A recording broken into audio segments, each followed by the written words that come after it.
उपसर्ग कहलाते हैं। ठीक है, जैसे मतलब ये क्या उपसर्ग क्या होता है कि ये शब्द के पहले जुड़ते हैं। ठीक है, तो जैसे आ, अन, अधि, अप, अनु, आ, उप, अभि या सु आदि। जैसे मान लीजिए अज्ञान, ठीक है, इसमें उपसर्ग क्या है? आ है। जैसे अकाल, इसमें भी उपसर्ग क्या है? आ है। ठीक है, ऐसे मान लीजिए, जैसे मान लीजिए अपमान है, इसमें उपसर्ग बताना, तो उपसर्ग क्या हो जाएगा? उसका हो जाएगा अप। अपमान में उपसर्ग हो जाएगा अप। अधिकार में हो जाएगा उपसर्ग अधि। उपकार में हो जाएगा उप। अभिमान में हो जाएगा अभि। अकाल में हो जाएगा आ। आगमन में हो जाएगा आ, बड़ा। सुलेख में हो जाएगा सु। ठीक है, तो इस तरीके से हम किसी भी शब्द का उपसर्ग बता सकते हैं। बस इतना ध्यान रखना है आपको कि उपसर्ग जो है वो शब्द के पहले लगता है। ठीक है,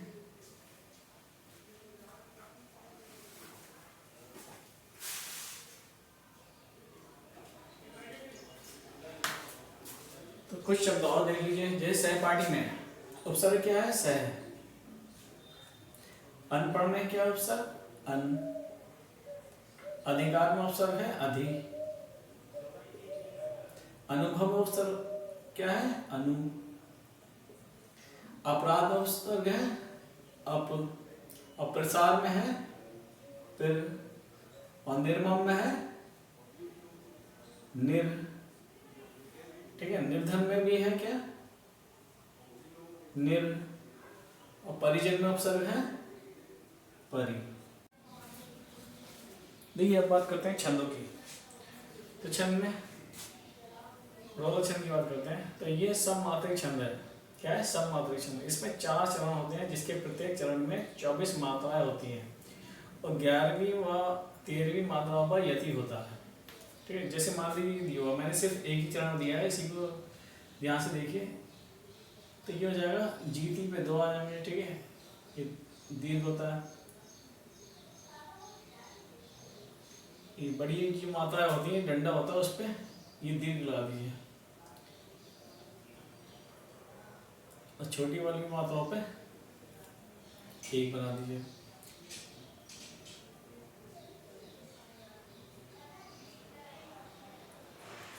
ओ की मात्रा पे भी 2 दीर्घ आ जाएगा एक, और एक की मात्रा पे भी।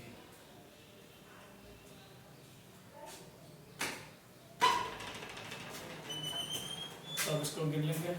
इसको 2, 2, 4, 2, 6, 2, 8, 2, 10 और 1, 11। ठीक है, इसमें 11 हो गए।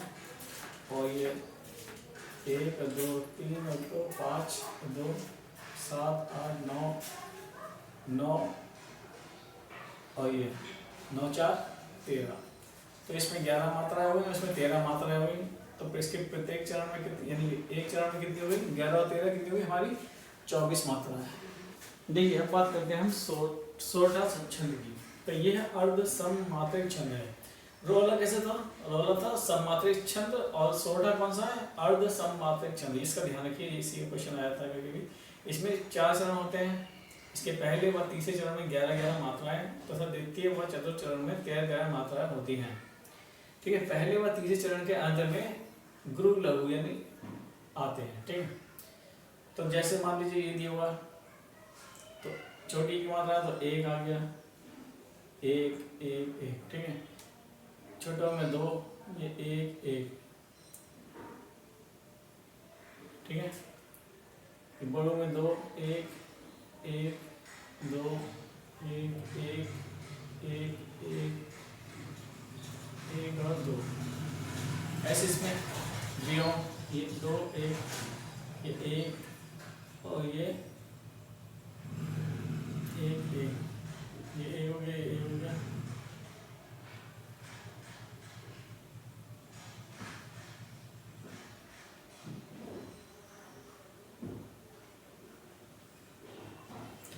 तो देखिए इस तरीके से इसकी मात्रा गिन लेंगे। 1, 2, 3, 4, ये 5 6 7 8 9 10 11, ठीक है।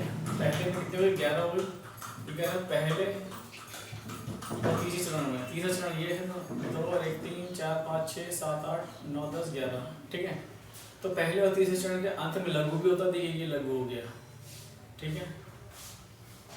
अब आया अलंकार। अलंकारों में जैसे उपमा अलंकार, तो जहाँ किसी वस्तु या व्यक्ति की किसी अन्य वस्तु या व्यक्ति से समान गुणधर्म के आधार पर तुलना की जाए तो वहाँ क्या होता है? उपमा अलंकार होता है। जैसे मान लीजिए एग्जाम्पल ये हरिपद कोमल कमल से, यानी हरिपद जो है वो किसको किसके समान बताया गया है कि कमल के समान कोमल बताया गया, ठीक है। तो इसमें क्या होगा हमारा उपमा अलंकार।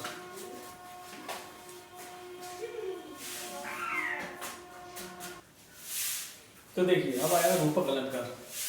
तो जहाँ उपमेय और उपमान में अभिन्नता प्रकट की जाए वहाँ रूपक अलंकार होता है। जैसे चरण कमल बंदो हरि राई, ठीक है। इसमें क्या है, यहाँ चरण में, ठीक है, कमल का भेद न रखकर एक रूपता बताई गई है, ठीक है। यहाँ चरण में कमल का भेद न रखकर एक रूपता बताई गई है। इसके और एग्जाम्पल जैसे ये हरि जननी मैं बालक तेरा, ये मुनि पद कमल बंदी दो भ्राता, ठीक है। इनको देख लीजिए, याद कर लीजिए।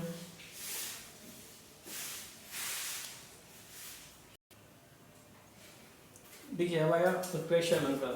जहाँ उपमेय में उपमान की संभावना की जाए वहाँ उत्प्रेक्ष अलंकार होता है। जैसे इसकी पहचान है मनु मानो, जनु जानो, मनहु जनहु। तो ये शब्द जैसे भी आपको ये शब्द दिख जाए तो समझिएगा क्या क्या है वो उत्प्रेक्ष अलंकार। जैसे मान लीजिए सोहत औड़े पीतु पटु श्याम सरोने गा मनो नील मणि शैल पर आतु पटियो प्रभा। देखिए यहाँ मनो है, तो बस जब भी इस टाइप के शब्द आ जाए इन तीन टाइप के तो समझिए वहां उत्प्रेक्ष अलंकार होता है।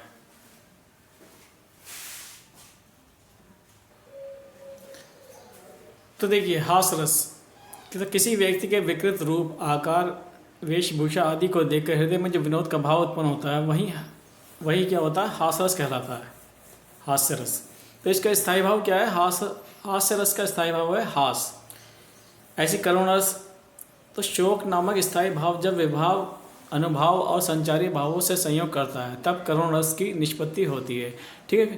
तो करुण रस का स्थायी भाव क्या है? शोक।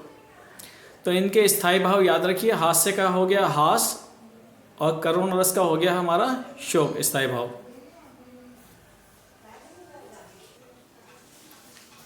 अब बात करते हैं समास की। तो सबसे पहले आता है द्विगु समास।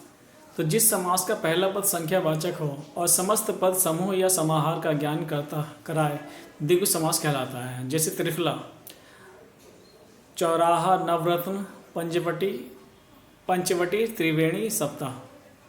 तो समस्त पद और विग्रह, देखिए इसका एक समस्त पद, इसका विग्रह कर लेते हैं। जैसे त्रिफला का मतलब हुआ 3 फलों का समूह, ऐसे सप्ताह का मतलब होगा 7 दिनों का समूह, और पंचवटी का मतलब होगा 5 वट का समाहार। तो समझ गए, जिस समास का पहला पद संख्यावाचक हो उसे द्विगु समास कहते हैं, ठीक है। अब आया द्वंद्व समास। तो जिस समास में दोनों पद समान हों वहाँ द्वंद्व समास होता है, या ऐसे समझ लिए जिसमें शब्द एक दूसरे के विपरीत हों वहाँ द्वंद्व समास होता है। जैसे देश विदेश, ठीक है, माँ बाप, स्त्री पुरुष, रात दिन और ऊंच नीच, ठीक है। इस टाइप के जो भी शब्द आपको दिखे, यानी कि अपोजिट शब्द जो भी दिखे एक दूसरे के अपोजिट, तो वो क्या कहलाते हैं? द्वंद्व समास कहलाते हैं। जिस समास में दोनों पद समान हो वहाँ द्वंद्व समास का होता है, ठीक है। जैसे देश विदेश, माँ बाप, स्त्री पुरुष, रात दिन और ऊंच नीच। इसका अगर विग्रह करेंगे तो देश और, यहाँ पे और जो है वो छुपा रहता है। जैसे देश और विदेश, माँ और बाप, स्त्री और पुरुष, रात और दिन, ऊंच और नीच, इस टाइप से। तो देखिए तीसरा है कर्मधारय समास। तो जिस समास में एक पद विशेषण हो तथा दूसरा पद विशेष्य हो उसे कर्मधारय समास कहते हैं। जैसे क्या है? नील कमल। तो नील कमल में नील जो है वो क्या है? विशेषण है, और कमल क्या है? विशेष्य है। ऐसी पीतांबर, जैसे पीत का मतलब होता है पीला, यानी पीतांबर, यानी पीला अंबर यानी पीला आसमान। ऐसे महात्मा, ऐसे महात्मा, ऐसे चंद्रमुख यानी चंद्र जो हो गया वो विशेषण हो गया, और मुख हो गया हमारा विशेष्य।